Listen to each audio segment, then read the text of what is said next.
The night was cold, and snow fell steadily outside. In an abbey high up in the mountains, Bianca knelt before the statue of a saint, her breath visible in the frigid air. Her body trembled from the chill and the ache that gripped her. "Oh Almighty God, there was a time when I blamed you for my suffering, but please give me one more chance. I was such a fool," she whispered, her voice breaking as tears ran down her cheeks. A violent cough shook her, flecks of blood staining her hand. Despite the pain, she clasped her hands together, her resolve unyielding. "If I'm given another chance, I'll never make that mistake again," she murmured. A sharp pain tore through her chest, and Bianca collapsed, her eyes fluttering shut. "No, not like this. I don't want to die like this," she gasped, her voice barely audible as darkness overtook her. The next morning, Bianca awoke in her bed. Sunlight streamed through the window, the cheerful chirping of birds filling the air. She groaned. "So noisy. Did I fall asleep after collapsing?" She drew in a deep breath, surprised at how easy it felt. "It's so much easier to breathe now." As her senses sharpened, something felt wrong. She shot up and rushed to the mirror. Her reflection stopped her in her tracks. Clear, unblemished skin. Long, lustrous hair cascading down her back. Her heart raced. "Why? Why am I back?" she whispered, her hands trembling as they touched her face. Panic overtook her. "This isn't what I wanted," she cried, seizing a flower vase and hurling it to the floor, where it shattered into pieces. Bianca de Arno, also known as Madame Bianca, had once been infamous in the kingdom of Severn. As the Countess of Arno, her reputation for selfishness and cruelty was widely known. In stark contrast, her husband, Count Zachary de Arno, was celebrated as a loyal vassal of the king and a trusted ally of First Prince Gautier. While the Count risked his life on the battlefield, Bianca indulged in luxury, commissioning custom dresses and acquiring jewelry from Severn's finest craftsmen. On other days, she secluded herself in her chambers, prone to fits of rage that left furniture destroyed and servants fleeing. "How many days has it been since her ladyship refused her meals?" one maid asked as she carried laundry past Bianca's door. "4 days, I think," another replied, her voice tinged with concern. "Shouldn't we check on her? What if something's wrong?" The first maid scoffed. "That would be a relief. You know how much his lordship suffers because of her. Everyone knows Madame Bianca will face her punishment one day." Count Zachary had worked tirelessly to bring stability to Arno after years of mismanagement by previous lords. His discipline and financial acumen had brought prosperity to the territory, yet much of his efforts were overshadowed by his wife's extravagance. Whispers about their loveless marriage, unconsummated even after 8 years, only added to the growing tension between them. On the battlefield, Zachary faced countless dangers, an enemy's blade, the chaos of war, or a cunning betrayal. But at home, another kind of conflict brewed, one that might prove equally perilous. "Have you forgotten how hard life was for the residents of Arno when we didn't have a lord?" one maid said as she scrubbed the floor. "It's already been 8 years since he and Madame Bianca got married. They still don't have a successor. What will we do if something happens to his lordship?" Her companion hesitated. What is she even thinking? Meanwhile, in her room, Bianca sat with a steady hand, working on a piece of lace. "Lace," she thought to herself. "It became fashionable when I was in my 30s. I learned how to tat lace during my time at the abbey." Her fingers paused, and she crumpled the material. This isn't a dream, she realized, her heart pounding. Moments later, she threw open the door, stepping into the hallway with a garment draped over her nightdress. The sudden movement startled the 2 maids outside. "Did she hear what we said?" one whispered, looking nervous. Bianca ignored them and made her way to the office. The head butler, Vincent, was seated at his desk, writing in quiet concentration when Bianca burst in, startling him.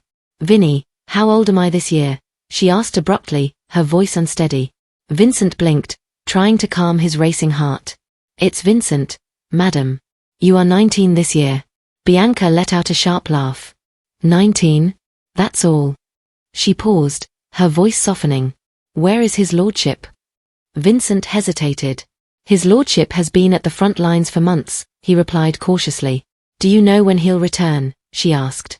"According to his last message, he said he'd be back in the winter." Bianca nodded, her expression unreadable. "The winter. I see." Then, almost as an afterthought, she added, "There's something I need, Vinny. I can't stand the cold. Get me a fur coat, a white fox fur coat." Vincent tensed but bowed. Understood, madam. As she left, Vincent exhaled heavily, recalling his lord's parting words before heading to war. Get my wife whatever she wants, Count Zachary had instructed. She gave up her life of comfort in Blanchefort to marry me. Whatever she desires, make sure it's of the highest quality. That's my duty as her husband. Vincent sighed, thinking, I'm sure you didn't know how extravagant Madame Bianca could be when you said that, my lord. When Bianca received the coat, her face lit up with joy. You always manage to find the best items, Vinny. Well done, she said, giving him an enthusiastic thumbs up.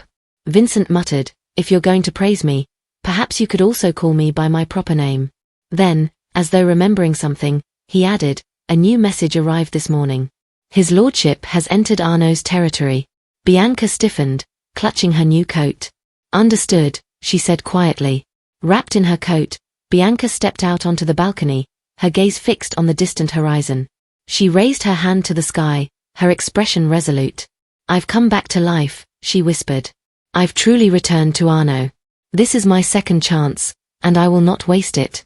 I won't repeat my mistakes. Her fists clenched tightly, determination shining in her eyes. Unbeknownst to her, in the distance, Zachary observed the castle through his binoculars as his troops approached.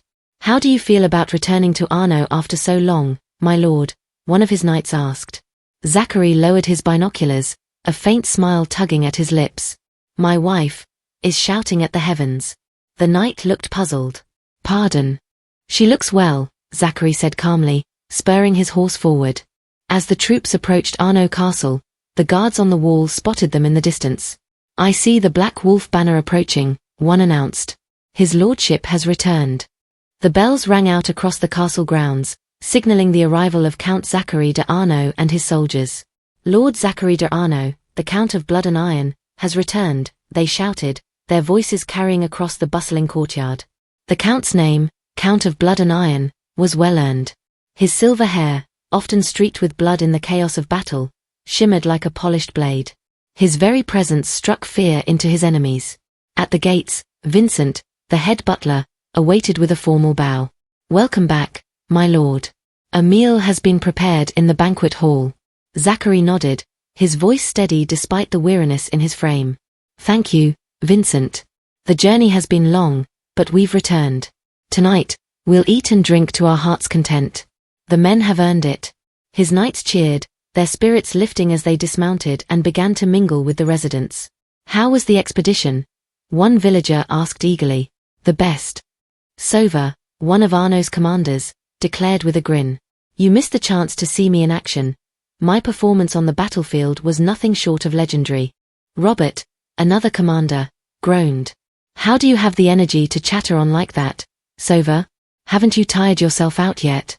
Tell him to quiet down, gasped, Robert added, addressing their more stoic companion. Sova smirked. Ah, Sir Robert, have you already forgotten how I saved your life? I deflected that arrow aimed at your back with my sword. Robert sighed. Who knew I'd end up owing you a debt? A debt you'll never escape, Sova teased. I'll remind your future wife, your children, and even your grandchildren about how I saved you. It'll be the tale of your lineage. Before Robert could retort, a deliberate cough silenced the group. They turned to see Bianca de Arno standing behind them, her presence commanding immediate attention. Lady Arno, they greeted, bowing quickly.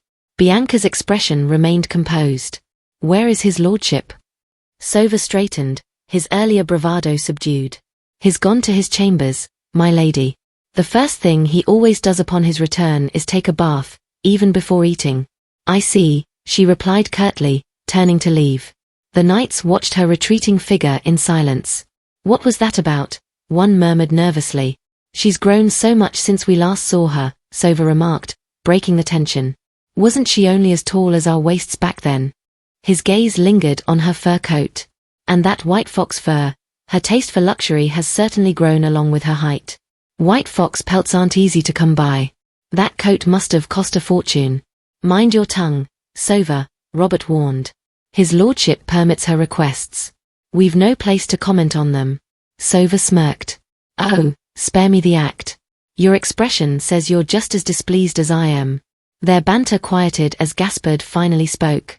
Why does Madame Bianca want to see his lordship? The question hung in the air. For as long as they could remember, Bianca had never sought Zachary out upon his return from battle. This was a first. As Bianca walked through the dimly lit hallway, her thoughts spiraled. Has it been 15 years? 16? How long since I last truly saw my husband? Her steps slowed as she neared Zachary's room. Today was different. There was something she needed to discuss, something important enough to bring her directly to his chamber without hesitation. When she reached the door, she paused, hearing low voices inside. Her brow furrowed. Is he talking to someone? She wondered, peeking through the crack. The sight of Zachary's bare chest startled her, and her cheeks flushed immediately, her heart thudding against her ribs. Zachary's deep voice broke her trance. So I'll begin restructuring the territory immediately. Prepare a document detailing the executive breakdowns and the next year's budget. I'll review it before bed. Yes, my lord, Vincent replied obediently. Bianca froze as Zachary turned, noticing her standing by the door. Bianca, he said softly, his silver hair catching the light as he spoke. Her face reddened further. The door was open. I wasn't trying to peep or anything, she stammered, glancing away in embarrassment. Zachary calmly picked up his shirt and pulled it over his shoulders. What brings you here? Is it something urgent? If you need anything, you can ask Vincent, as you always do. Bianca's initial shyness melted into frustration, her expression darkening. Am I only allowed to see you when it's an emergency? I heard of your return and came to see you. I am your wife, after all. Vincent, still in the room, shifted uncomfortably, sensing the tension. Bianca caught his nervous glance. This man is as stiff and unreadable as ever, she thought, her frustration deepening. Does he resent me for interrupting? Should I leave and try again tomorrow? But a flicker of resolve sparked in her. No. If I don't take the first step, nothing will change. Squaring her shoulders, she spoke firmly. I need to speak with his lordship privately. Leave us. Vincent flinched but quickly obeyed. Yes, my lady. He exited the room, shutting the door behind him. Outside, he pressed his ear against the heavy wood. Madame Bianca wants to speak with him privately? What could she possibly want to discuss? Inside, Zachary leaned casually against the window, his piercing gaze steady on her. I never thought I'd see the day when you'd voluntarily seek me out for a conversation. So, what's this about? Bianca hesitated, feeling her resolve waver for a moment before stepping closer. I'd like to make a proposal. Zachary's brow arched slightly. A proposal. Bianca nodded, her voice steady despite the nervous flutter in her chest. We've been married for 8 years now. I'm 19, soon to be 20 once this winter passes. It's time I fulfilled my role as your wife. His expression didn't change, but his confusion was clear. Your role? What are you talking about? She took a deep breath, her hands clenched tightly at her sides. An heir. I'm ready to bear the child who will be the next Count of Arno. I want to have your baby. The room fell into a tense silence, her words hanging heavily between them. There was a time when marriage dictated every aspect of a noblewoman's life. Before marriage, a woman was under the guardianship of her father or brothers. After marriage, her welfare rested entirely in the hands of her husband and his family. A noblewoman without a father, siblings, or husband, especially one who hadn't borne an heir, faced a grim and wretched existence. Bianca's voice was firm as she spoke, her eyes steady despite her fluttering heart. So, I'm going to have your baby, she told Zachary. For a moment, Zachary remained silent, his hand resting thoughtfully against his chin. Then he finally spoke. Honestly, I'm rather taken aback. Do you even know what's required to conceive a child? The question made Bianca's cheeks flush. You're treating me like a child. Of course, I know. But her thoughts betrayed her composure. I may be 19 in this life, but mentally, I'm older than you. I've lived longer than you did before I died. Her memories flashed to her past life, to the intimacy they had shared in her early 20s. I remember how relentless you were in bed, so how could I not know what it takes to have a child? Still, she hesitated before stammering aloud, I've heard the maids talk about it. I know enough.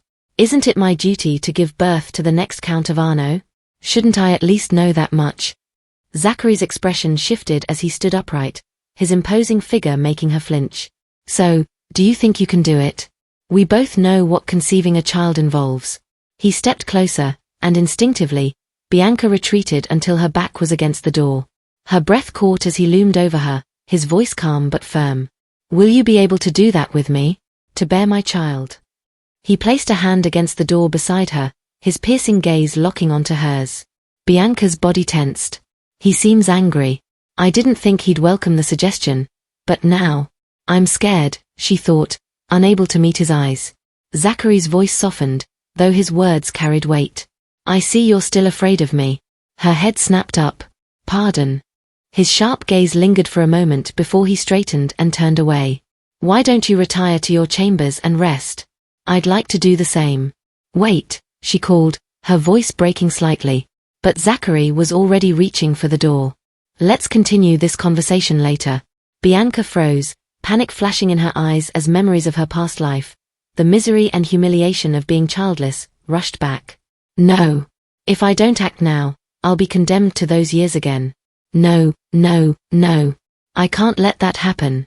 Her trembling hand shot out, grabbing his. "My lord, do you remember how much our marriage cost?" Zachary paused, his hand still on the door, and turned to meet her gaze. The room fell silent, tension thick between them. Bianca gulped. 400 calves, 900 pigs, 100 silver bowls, 300 bolts of silk, 2 chests of jewels, and a portion of the territory. In total, Arno's budget for 2 years, Zachary said, his voice unyielding.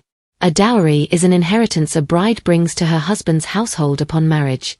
It's meant to ensure her well-being in her new home. Bianca's thoughts raced. It's not something most men recall so precisely. Unless. She fixed her gaze on him, her expression hardening. "So the rumors are true." Zachary's brow furrowed. "Rumors?" Her tone turned sharp. "That you have a mistress. Don't worry, I won't demand you end the relationship. Feel free to keep seeing her." His perplexed expression deepened, and for the first time, Zachary looked genuinely unsettled by her words. "What?" Zachary asked, his voice tinged with disbelief. "You can put her under me if you want, as your second wife. I won't get in the way. My family paid a hefty dowry for me to be here, so let me do my duty and prove my worth," Bianca said, smiling faintly. Zachary's expression darkened, his eyes colder than she anticipated. "What's with that look? Then again, it's probably unsettling to hear your wife talk about your supposed mistress so openly," she thought, her serious gaze meeting his. Zachary let out a long sigh. "I wonder who's been spreading these ridiculous lies to you." His tone was calm but firm. "As for an heir, I'm sure we'll naturally discuss that when the time is right. For now, there's no point in having this discussion." Bianca's face tensed at his dismissive words. "Wait, what do you mean by useless?" she demanded, confusion and frustration evident in her voice. Ignoring her, Zachary turned toward the door. "Vincent, I know you're standing out there.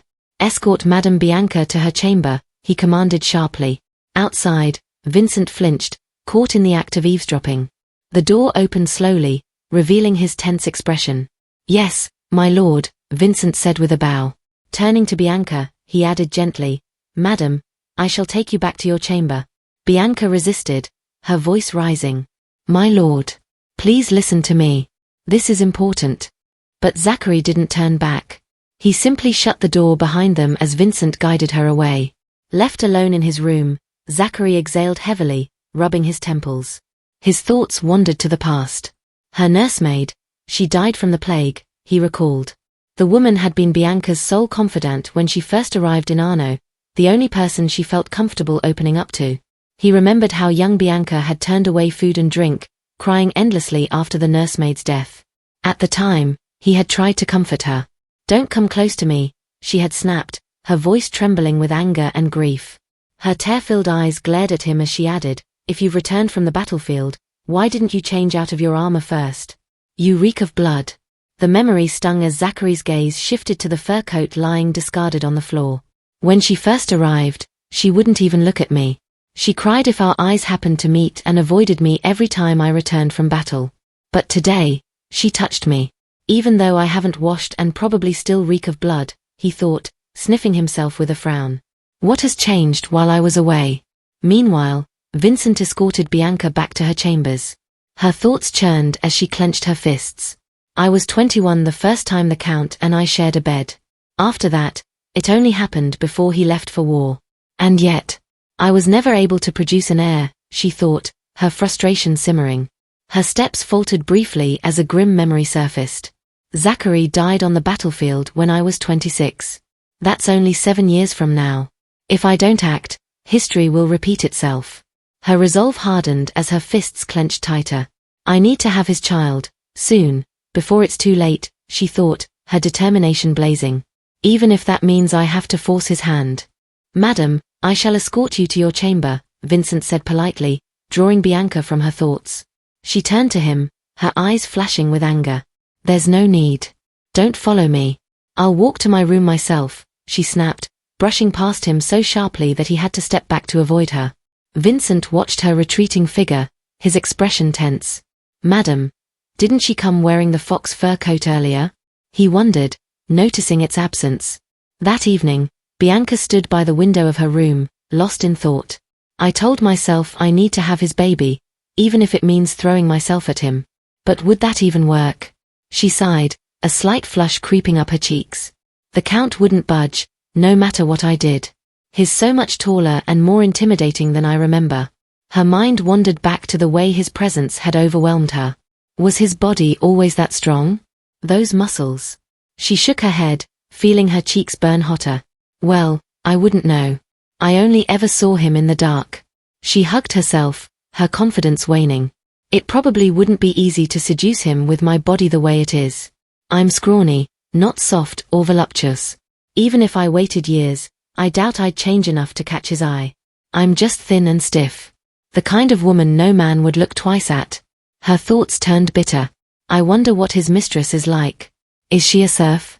Or a noble's daughter? He probably loves her. The memory of Zachary recalling her dowry with precision stung.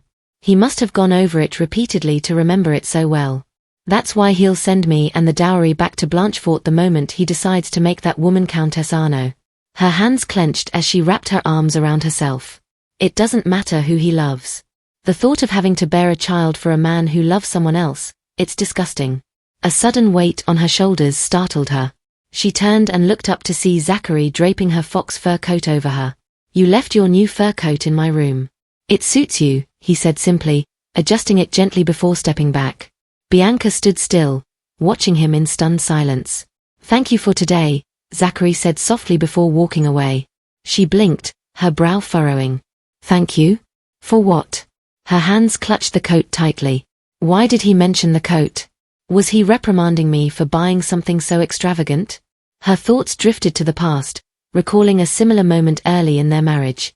Bianca's former maid, Jean, had been furious when Zachary brought her a gift. What is this, my lord? A squirrel fur coat? Not even a sable coat would suffice for Lady Bianca right now. Jean had scolded him, her voice rising with indignation. Lady Bianca gets cold very easily. Back in Blanchefort, she only wore the finest furs. And now, she's married to you, a mere count. The house of Count Blanchefort has done her a great disservice. She could have been a duchess one day. Zachary had listened quietly, his face impassive. After a long pause, he responded simply. If you need anything from now on, tell Vincent. Jean's boldness had been infamous among the staff at Arno, and her outbursts were a common occurrence. Yet Zachary had never raised his voice at her, even in the face of her sharp words. Bianca's gaze softened as she looked down at the coat. After that, he worked tirelessly. He fought battle after battle, pouring his earnings into developing a prosperous territory, all so that my extravagances wouldn't burden the land.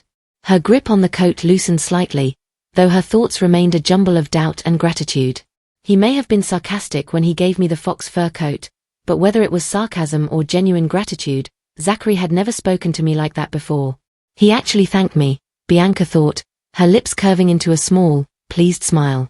Then again, this is the first time I've gone to see him when he returned from war. No wonder he was surprised. Her thoughts lingered on the memory of his calm demeanor, even in the face of Jean's scathing remarks. He never showed any emotion back then, always businesslike and composed. But today, he revealed a sliver of his feelings. If I keep engaging him like this, face to face, I might just change his mind about an heir. She straightened with determination. When that day comes, my lord, you'd better be ready. I'll make my move. In his bath, Zachary suddenly flinched, his body tensing without cause. He frowned, confused. The next day, a wave of gossip rippled through Arno Castle. Is it true? Did Madame Bianca really go looking for his lordship? A woman asked, her voice filled with curiosity.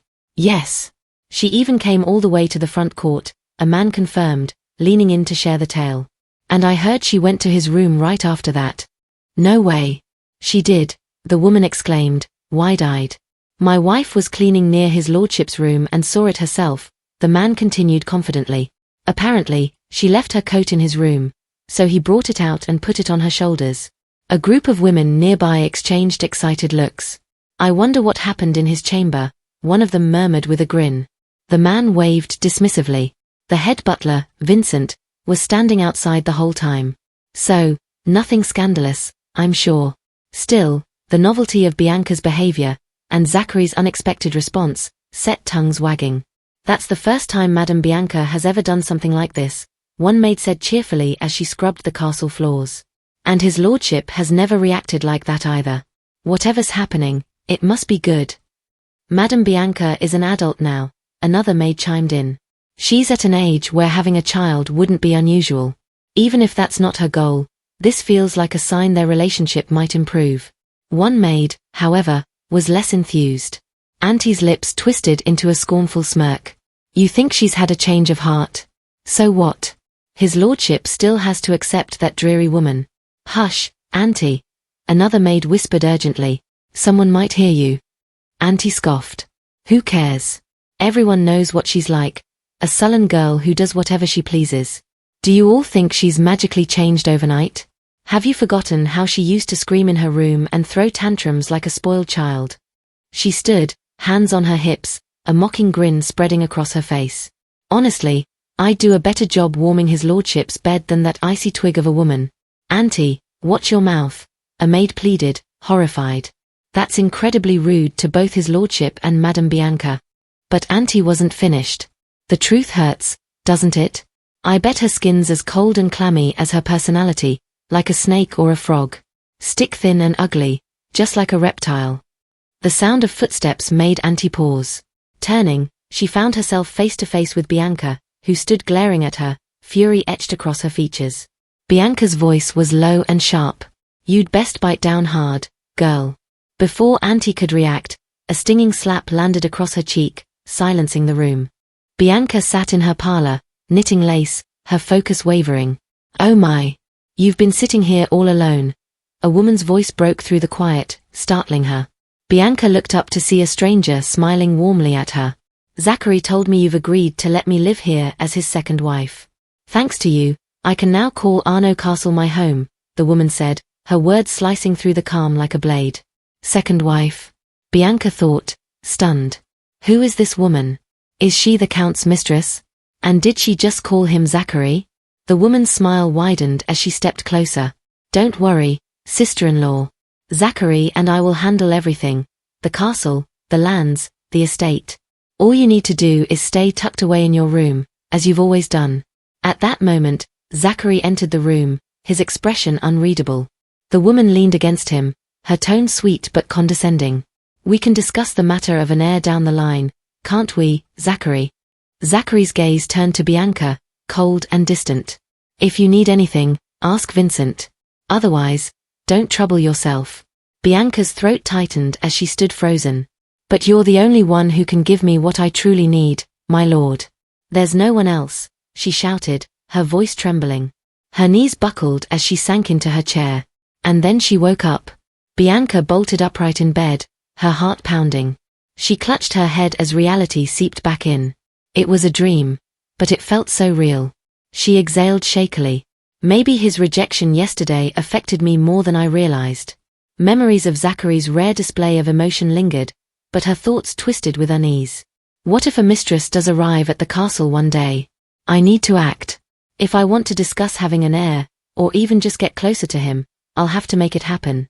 Her resolve firmed as she got dressed. It's humiliating to beg him for something so intimate, but what other choice do I have? This is my only chance. Leaving her room, she paused near a corridor, voices echoing from a distance. After all, his lordship has to accept that dreary woman, doesn't he? Bianca froze, peeking around the corner. She spotted a group of maids. Auntie stood among them, her voice loud and cutting. That's what everyone thinks. Have you all forgotten what kind of person she is? And let's be honest, I'd do a better job warming his lordship's bed than a woman like her. Bianca clenched her fists, her nails digging into her palms. Auntie's words rang in her ears like cruel echoes from another time. Dreary, vicious, a disgrace to the household, she thought bitterly. I heard those words countless times in my previous life, even when I was reduced to begging on the streets. I taught myself to endure them, but now, I cannot let this stand. Her anger surged as she stepped forward with purpose. Before Auntie could react, Bianca's palm met her cheek with a sharp slap, silencing the room. The maid looked terrified, her face paling with fear as Bianca's voice cut through the silence.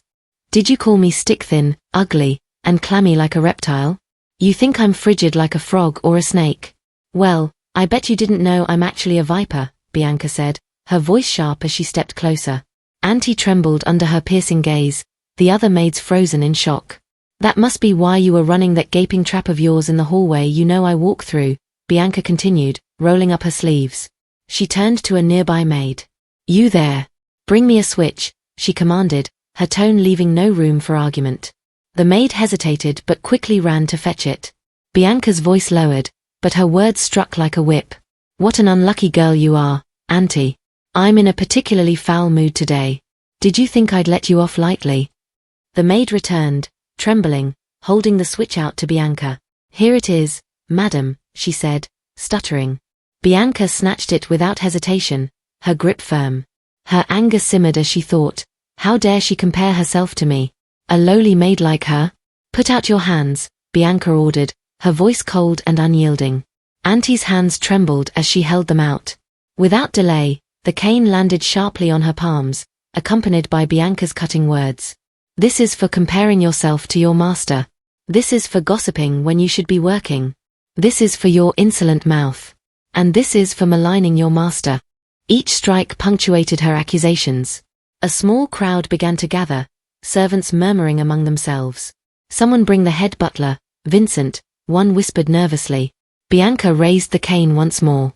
And this is for daring to covet the lord of the house, someone you could never hope to have. Before the blow could land, a strong hand grabbed her wrist.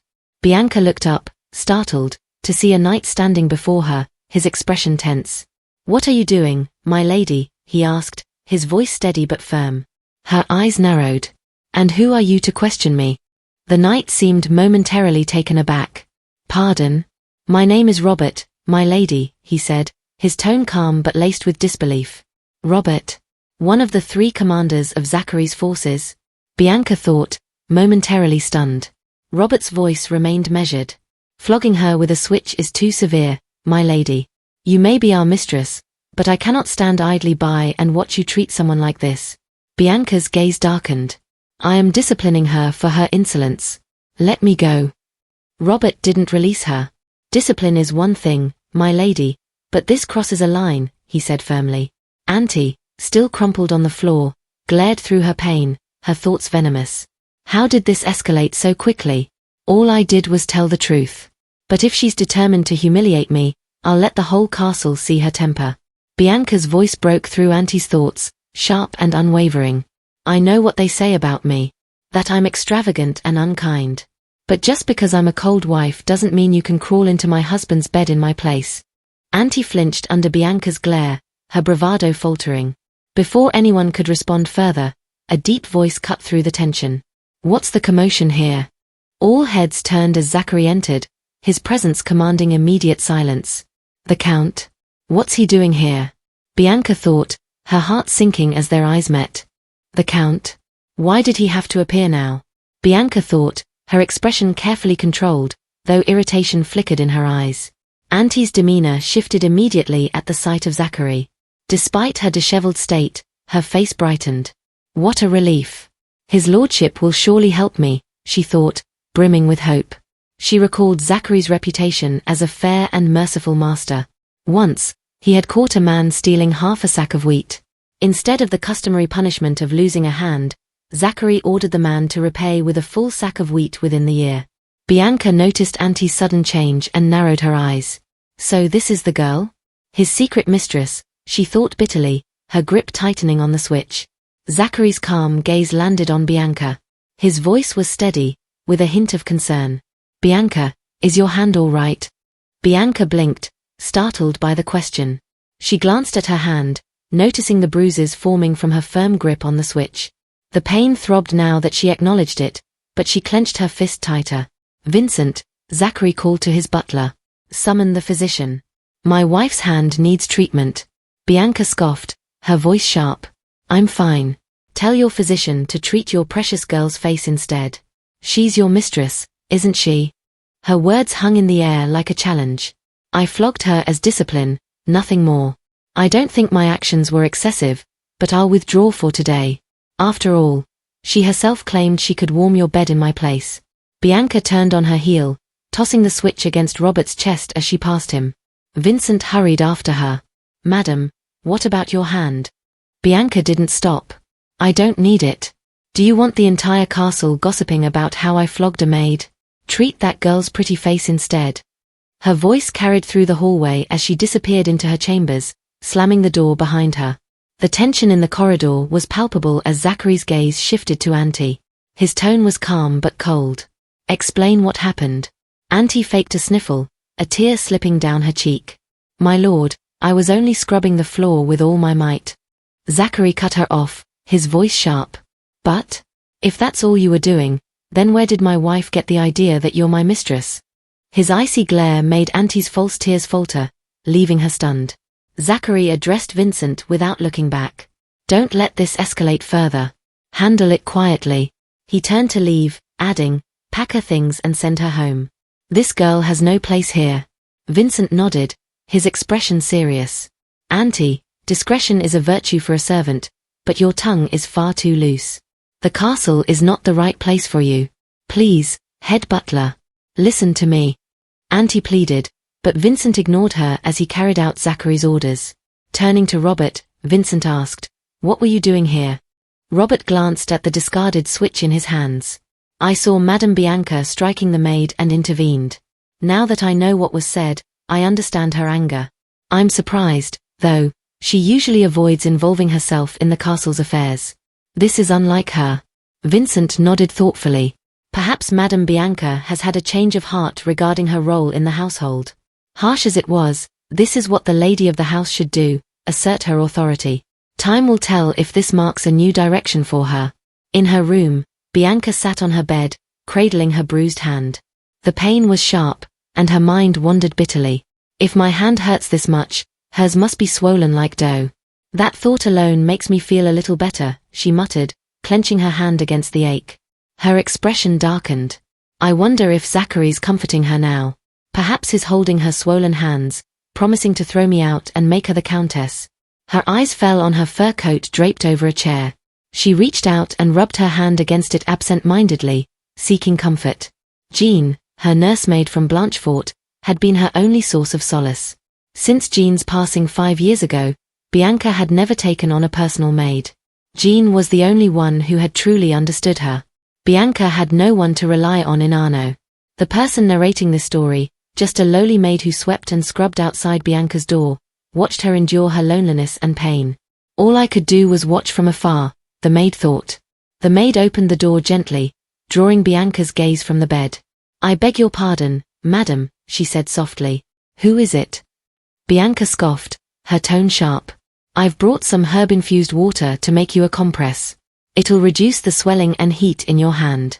I understand you'd rather not see a physician, so how about a hot compress instead? Please, let me do this for you just this once. I'll apply the compress quietly and leave you right after, the maid pleaded, her bright eyes sincere. Bianca regarded her for a moment before nodding. Sure, go ahead. The maid approached, holding Bianca's hand delicately as she began rubbing it with the warm towel. Bianca flinched at the touch, a small gasp escaping her lips. It hurts, doesn't it? I'll be gentle, madam. Please bear with it for a little while, the maid said softly, continuing her careful work.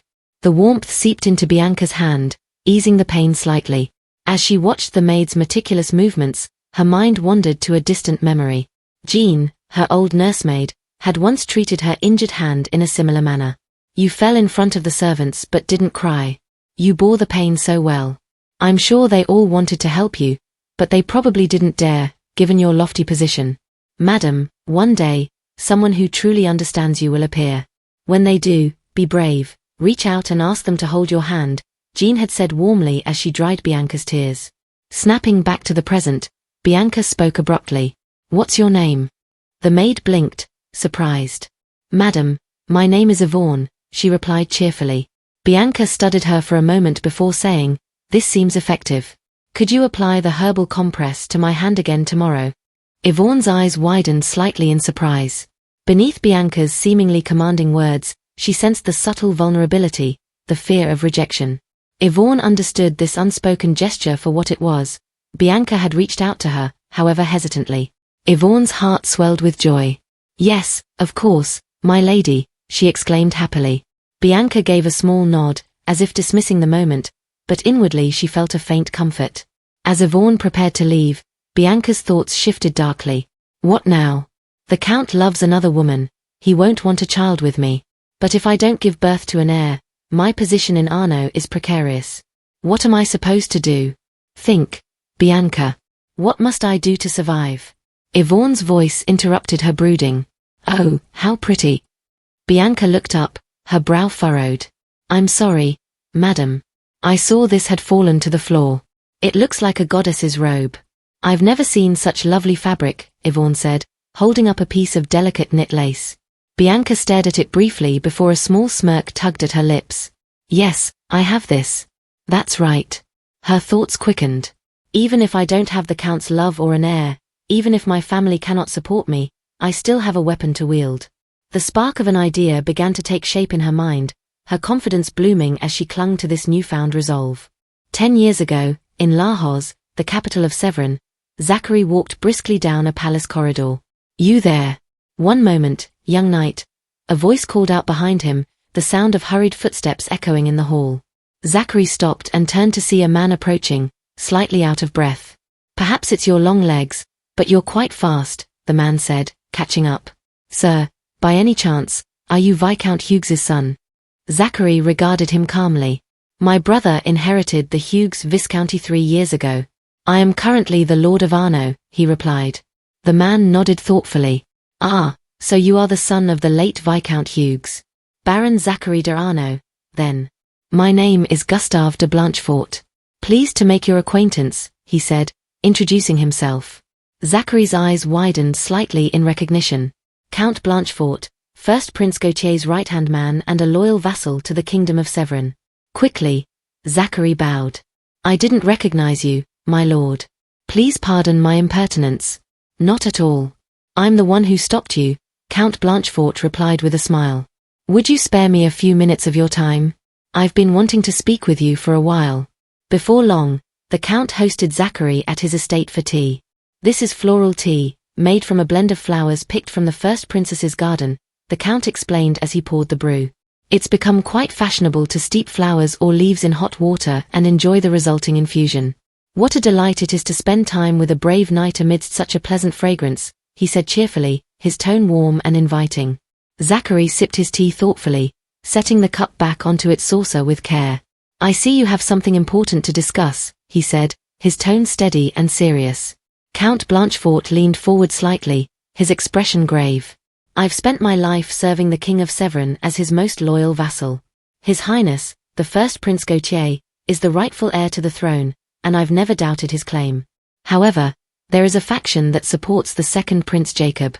While it remains small for now, it would be unwise to dismiss its potential threat. He fixed Zachary with a piercing gaze. I'll get straight to the point. How would you like to serve as the first prince's trusted blade? Zachary hesitated, his brow furrowing. I am honored by the offer, my lord, but I'm merely a baron who has just begun to establish himself. How could someone of such little renown serve directly by his highness's side? Count Blanchefort chuckled, shaking his head. A man of no renown. You're far too modest. You are Zachary de Arno, known as the Black Wolf of Severin, a warrior who took to the battlefield alone at 16 and earned his baronetcy through sheer skill and valor. If that's not renown, I don't know what is. Blanchefort's tone grew firmer. I don't make decisions lightly, and I've chosen you with great care. I stand unwaveringly by Prince Gautier, and I intend to ensure that the brightest future for Severin comes to pass. Together, as loyal servants to the future king, we will secure that future. What do you say? Zachary straightened in his chair, his expression resolute. To swear loyalty to the future king of Severin is an honor I cannot refuse. I humbly accept your offer and look forward to your guidance, my lord. Count Blanchefort's face softened into a smile. I am pleased to hear that. I, too, look forward to working closely with you. He paused for a moment before continuing, a faint flush rising to his cheeks. There is one more matter I'd like to discuss, a personal proposition, if you will. What do you think of marriage? Zachary blinked, caught off guard. Pardon? With you? Blanchefort laughed heartily. You certainly are open-minded, but no, I'm already married. I have a daughter, a lovely young woman who has yet to wed. If you were to marry her, you would not only become my ally but part of the Blanchefort family itself. My connections, resources, and wealth would be fully at your disposal. This union would benefit us both. I trust you'll consider this opportunity carefully. Zachary remained silent, absorbing the implications of the Count's words as the weight of the proposal settled over him. Zachary considered Count Blanchefort's proposal carefully. It was, without a doubt, a compelling offer, one that was difficult to refuse. For a lord like Zachary de Arnaud, who had been cast out from the House of Hughes with nothing to his name, this marriage promised honor, stability, and a valuable alliance. The dowry alone was extraordinary. 400 calves, 900 pigs, 100 bowls, 300 bolts of silk, 2 chests of jewels, and a portion of territory. Together, these riches equaled Arnaud's operating budget for 2 years. Even Vincent, Zachary's steward, was taken aback when he reviewed the list. I can hardly believe a bride is bringing this much as a dowry, Vincent admitted. Given Arnaud's current state, it will be difficult to provide her with the treatment she deserves. But I'll do my best. Zachary nodded thoughtfully, his voice calm. Send a reply to the lord who requested troops from us last month. Ask him how much will be paid in campaign funds if we dispatch our forces. Marriage, Zachary mused, was not so different from a business deal. In this arrangement, he had essentially sold himself as a fortress to the House of Blanchefort. And the treasure he had gained in return was his wife, Bianca. As he watched Bianca, Zachary found his thoughts clouded with concern. Her delicate hands were swollen from household management tasks she was unaccustomed to. Despite her inexperience, she had thrown herself into her duties, a reflection of her resolve to adapt to her new life in Arnaud.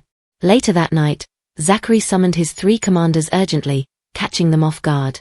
Why is he in such a rush? Gaspard muttered as they hurried toward the Lord's chambers. Did Aragon invade us again? We just returned yesterday. Robert, ever dutiful, pushed open the door. You summoned us, my lord. Zachary adjusted his reading glasses and glanced up. That was quick. Robert stepped forward. Is this about Aragon? Do we need to prepare for another battle? Zachary shook his head, his expression unusually solemn. This is far more pressing. The commanders exchanged uneasy glances. More pressing than war. Gaspard whispered. Meanwhile, Sauver's attention was entirely elsewhere. Are those glasses new? They look rather stylish, he mused, his cheeks reddening. Zachary ignored their murmurs. I need one of you to serve as my wife's guide and protector, he announced. The 3 men stared at him, stunned. Pardon, they echoed in unison. Sauver was the first to recover. Her ladyship? Why would she need a guard? She hardly ever leaves her room. Robert furrowed his brow. Is this related to what happened today? Are you expecting something similar to occur again? Sauver frowned. What happened today? Oh, do you mean when she beat the maid? Is this to keep witnesses quiet, or to handle settlement money for the next incident? Robert shot him a glare. Quiet, Sauver. This isn't the time. Zachary's gaze turned to the window as he spoke, his tone firm. Bianca rarely steps outside her chamber, and yet trouble found her today. I want one of my most trusted men to ensure her safety. She is the most deserving of protection in all of Arnaud. His words hung heavy in the air, leaving no room for argument. The next morning, Yvonne returned to Bianca's room, carefully pushing the door open with a bowl of herbal-infused water in her hands. Good morning, madam, she greeted softly. Bianca was still asleep, her bruised hand resting awkwardly on the covers. The swelling hadn't gone down. Yvonne hesitated, then gently drew back the curtains, letting sunlight spill into the room. She approached the bed and took Bianca's injured hand, inspecting it closely. Still so swollen, she thought. It would heal faster if she allowed the physician to tend to it. Dipping a rag into the herbal water, she began to dab the wounds with light, careful strokes. Yvonne rarely drew parallels between herself and Bianca, but as she worked, her thoughts strayed to her younger sister, Lucy. Lucy had married an older man and lived far away, leaving Yvonne to miss her fiercely. Bianca's quiet, lonely presence in the vast castle reminded Yvonne of her sister in ways she couldn't ignore. As Yvonne pressed the cloth against Bianca's hand, Bianca stirred and suddenly grabbed the rag, her touch weak but intentional. "Is that you, Yvonne?" she mumbled groggily. "Madam. I'm sorry, did I wake you?" Yvonne asked, her expression calm but apologetic. "No, I was planning to wake soon anyway," Bianca replied, her voice still thick with sleep. "I won't laze around in bed all morning, not with you here." She sat up slowly, brushing her hair away from her face. "Could you help me dress?" "Are you going out today, madam?" Yvonne asked as she began to assist her. "Yes, there's much to be done," Bianca replied with a faint smirk. As they left the room together, Bianca pulled her arms close to her body, shivering slightly in the morning chill. Yvonne noticed immediately. "Forgive me, madam. I forgot your fur coat. I'll fetch it from your room at once." She smiled as she turned back. Bianca watched her retreating figure, thoughtful. "That girl is perceptive and quick-witted. She always seems to know what I need without being told. If I'd met someone like her in my past life, would things have turned out differently? Get a grip, Bianca. No more what ifs, she told herself firmly, her gaze sharpening as she resumed her walk. You barely have enough time even if you fully focus on this new life. Stop wasting it on past regrets." "Madam, what did you just say?" Vincent asked, startled, as he paused his writing at his desk. Bianca faced him, arms crossed. "Even before I married his lordship, you've managed Arno with remarkable prudence," she said evenly.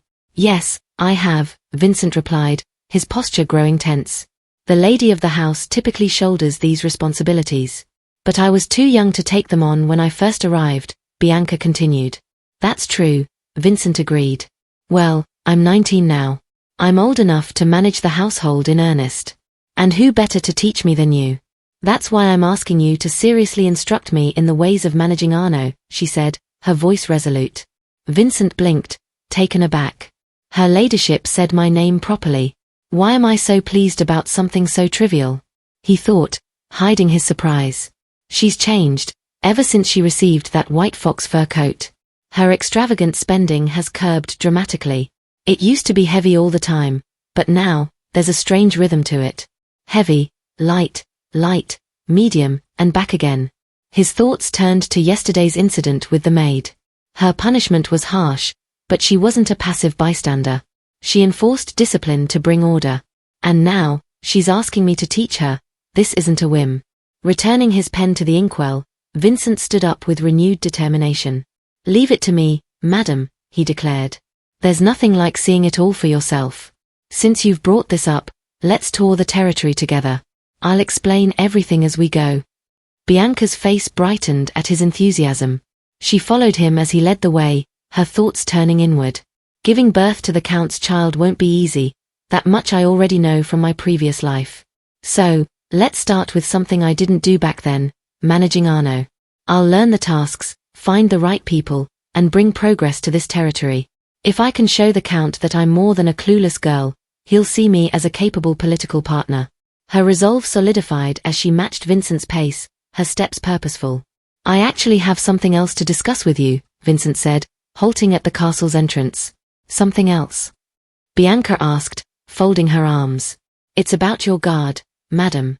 From today, one of these men will be assigned to serve as your personal guard," Vincent explained, gesturing toward the 3 knights standing before them.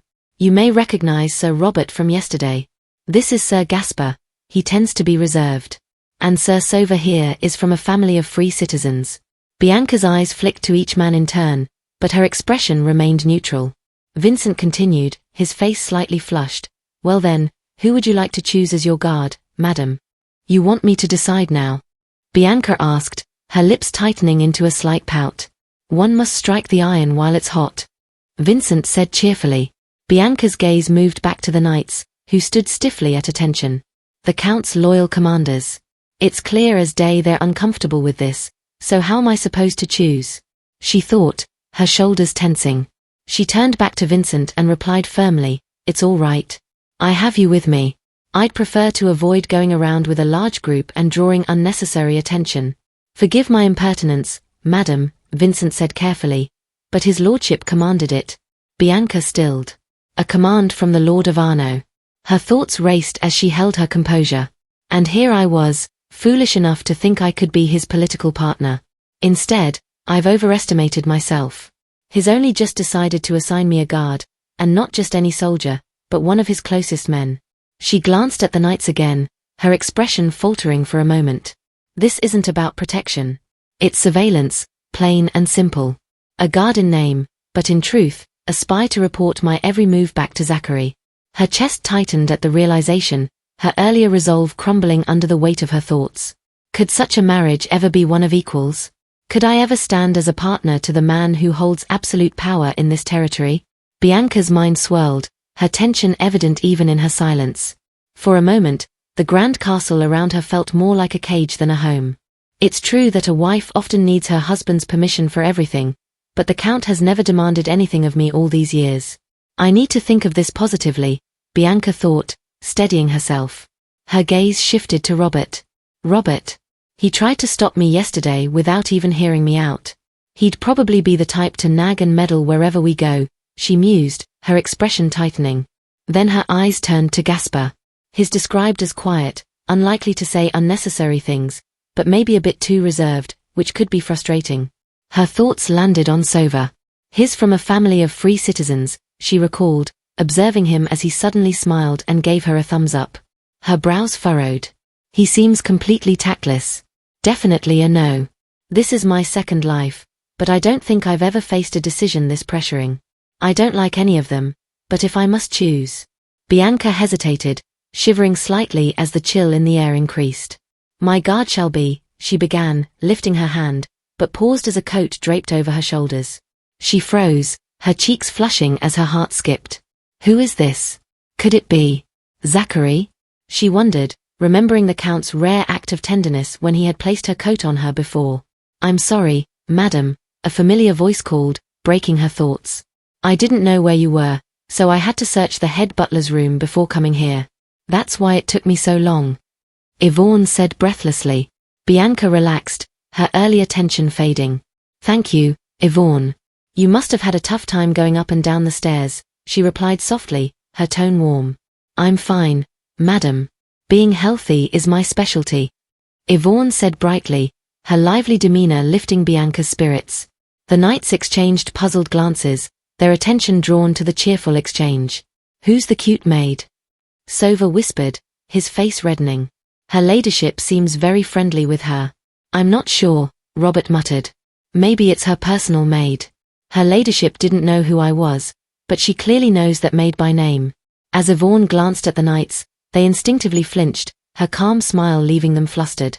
For a moment, even the disciplined commanders found themselves unsettled by her quiet charm, their cheeks tinged with embarrassment.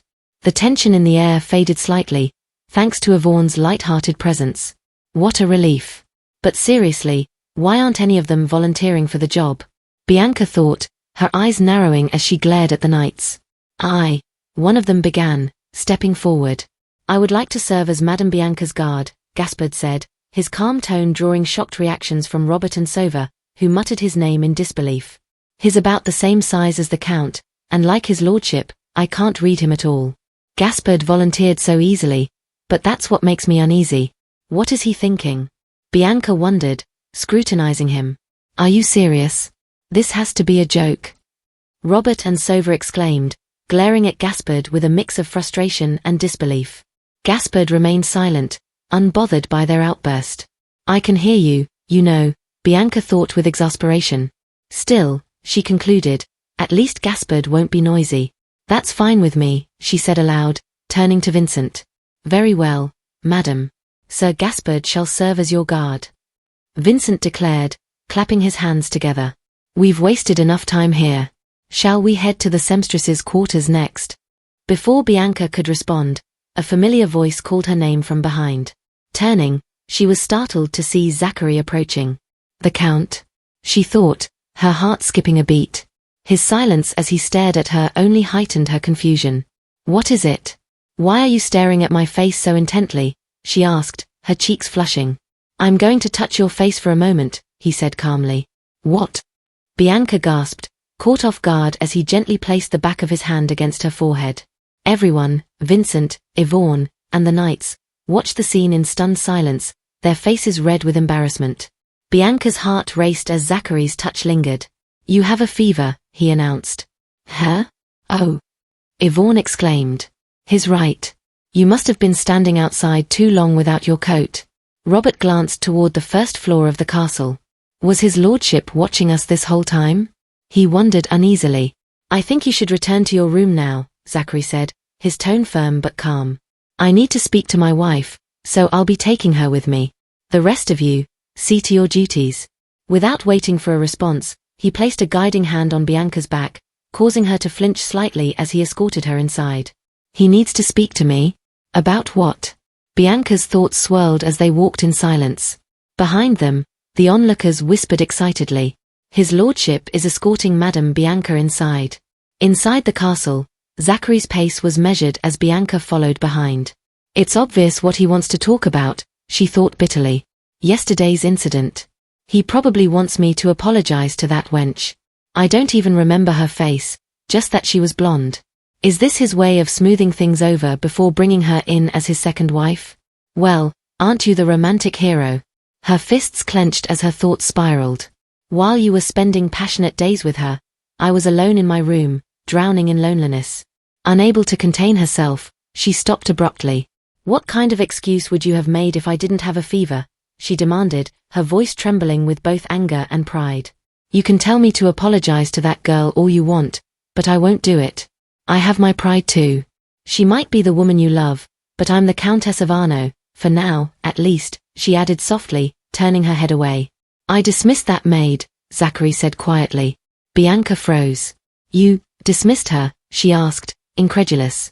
Wait, are you trying to make me indebted to you with this? Zachary's gaze lingered on her. I don't have a mistress, he said simply, his tone leaving no room for doubt. Bianca blinked, her expression shifting from anger to confusion. You don't, she murmured, her voice faltering. I don't know what kind of scoundrel you think I am, he continued, stepping closer and brushing a strand of her hair aside. But I'm not the type of man who secretly keeps a mistress. His hand rested gently against her face, his own cheeks faintly flushed. Is it my fever? Or is it because he's so close? I don't even know whose heartbeat I'm hearing, but it's deafening in my ears, Bianca thought, her face heating with a mix of embarrassment and confusion. The atmosphere between them was charged, each word thick with unspoken emotions. What is this scent? Bianca thought, catching a familiar fragrance from Zachary's wrist. Her mind wandered to a memory from her past life, recalling the same musky aroma. It's the scent of musk, she realized, her thoughts momentarily consumed by the memory of a romantic moment they once shared. Zachary released her face, pulling her back to the present. I can't believe I was thinking about something so trivial just now. She chastised herself, trying to compose her expression and hide the blush creeping up her cheeks. So, you're saying she wasn't your mistress? She asked, her voice carefully even. Very well. If you hate the subject of mistresses so much, I'll assume you don't have one and won't bring it up again. Zachary exhaled, a mixture of exasperation and amusement. You're so stubborn, he said, his tone softer than she expected. Then or now, if we already had a child, I'd never suspect for a second that you were accusing me of keeping another woman. Bianca's eyes narrowed. If I told others I'm a noblewoman without a single child at 19, what do you think they'd assume? She countered, her tone sharp. It doesn't matter what others think, Zachary replied calmly. If I say I don't have a mistress, then I don't. And besides, it's still too early to focus on producing an heir.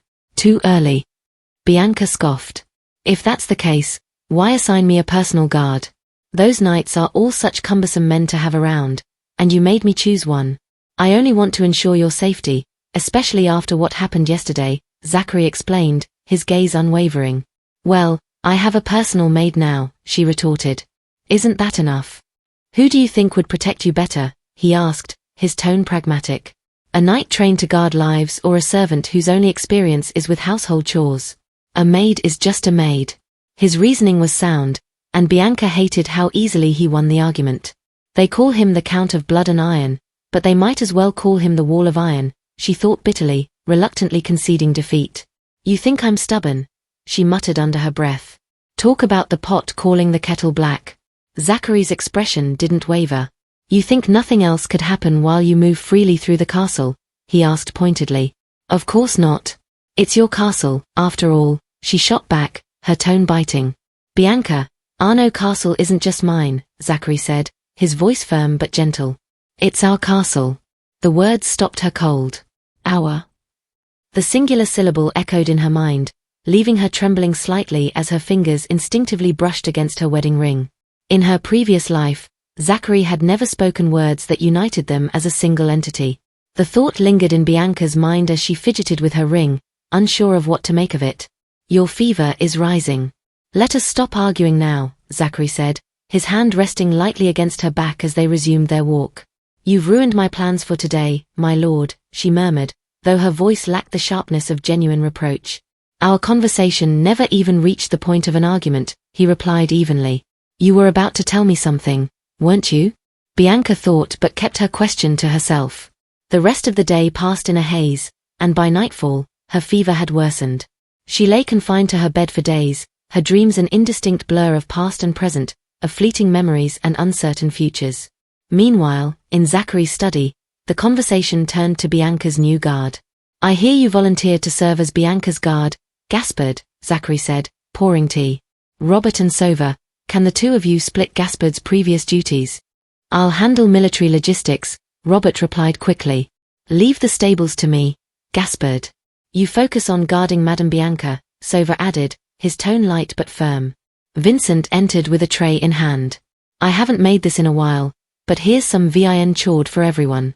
There was a time when Madame was cross with me and called me vin chaude for days before she settled on Vinny, he said, handing out cups.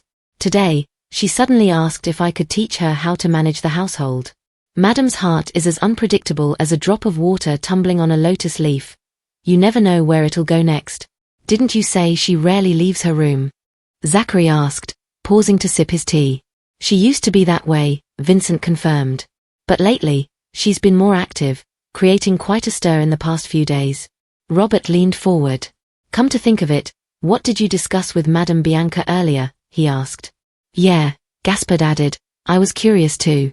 You didn't even let her personal maid accompany her. She got it into her head that I secretly had a mistress, Zachary admitted, his voice steady. I think she was worried she'd be sent back to Blanchefort. Is that why she was so angry about what that maid said yesterday? Robert wondered, his expression tense. Has Bianca sent any letters to Blanchefort recently? Zachary asked Vincent. None, Vincent replied. She hasn't sent or received any missives from there. Count Blanchefort wouldn't write her. He wasn't that kind of man, Zachary thought, his mind flashing back to 5 years earlier, when Bianca's nursemaid had died of the plague. Bianca is having a very difficult time, my lord, Zachary had told the count. Jean was like a mother to her. If the plague has reached Arno, all of Servan is at risk, Count Blanchefort had replied, his tone distant yet decisive. I'll speak to Prince Gautier to secure grain for the subjects who may be affected. Zachary had been surprised then, and now, the memory only reinforced his conviction. He saw her as a pawn, not as his daughter. Returning to the present, Zachary set down his tea. Vincent, I'm sure you need no reminders, but if Bianca wishes to learn anything, teach her earnestly. Observe closely and report to me what interests her. Teach her everything she needs to know about managing the household before spring. I plan to take her to Lahoz then. Robert choked on his tea. So guarding her ladyship wasn't a temporary task? I thought it wouldn't last more than a few months, he muttered, clearing his throat. I was this close to being a victim of her sharp tongue for an entire year, Robert thought grimly. It's painfully clear how this long journey to Lahoz will play out, Sova thought, trembling slightly as he sipped his tea. In that moment, Sova's imagination took over, crafting an elaborate inner theatre about their upcoming journey to Lahoz. In his mind's eye, he cast himself in the role of Bianca, dramatizing every conceivable grievance with flair. "How long must we travel in this damned carriage?" his imagined Bianca bellowed, throwing open the carriage window.